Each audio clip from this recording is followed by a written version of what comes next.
thank you. Sorry, I look like this. The camera of my laptop is in the left corner of the screen.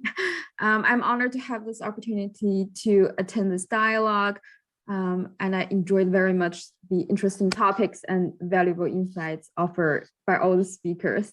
Regarding democracy, I agree with Dr. Gail Luft and Columbus that it should be the people to decide whether the system is working and what is democracy. And there are more than one definition and understanding of democracy. And it is not IKEA furniture that could be put together anywhere according to the same instructions.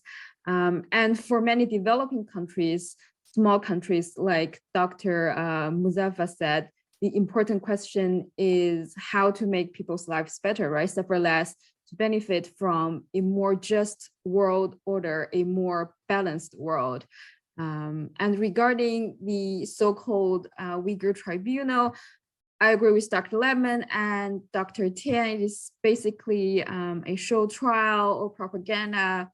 It is not a judicial body, but it tries to look like one and calls itself an independent people's tribunal. So it leaves an impression of impartiality and independence. And these are very important, impartiality and independence, as Dr. Jordan said, to a real tribunal, right? But we're not really talking about a real court. And personally, I do cast certain doubts on the impartiality of both some of the judges and also witnesses, and also the credibility and reliability of the evidence.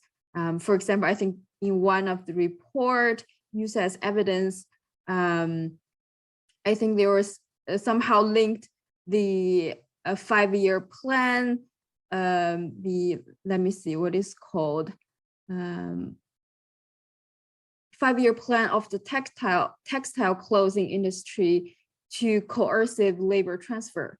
And it just makes me wonder, like, whether they will do the same, like if the US Department of Labor or state governments announce any long-term plan or program to boost economy or employment, will that be interpreted into like measures forcing people to do labor or something like that? But I do agree with Dr. Baikov that these are professionals and they do know how to launch information propaganda, and this incident has been widely covered by different media, even though some reports and information shared by the expert witnesses and organization, non-governmental organization are not new, and they were just sharing them again. But for me, it's really like a one-way storytelling. But put aside all these accusations and finger pointing, I think in the end, what is more important is what Chinese people feel, right? I think human rights propaganda and human rights are different things, and human rights never really happens in Geneva or New York. So I think what is more important is the lives of Chinese people and how China actually fulfills its obligations under international treaties. We're parties of the ICESCR, the Convention Against Torture, Genocide Convention.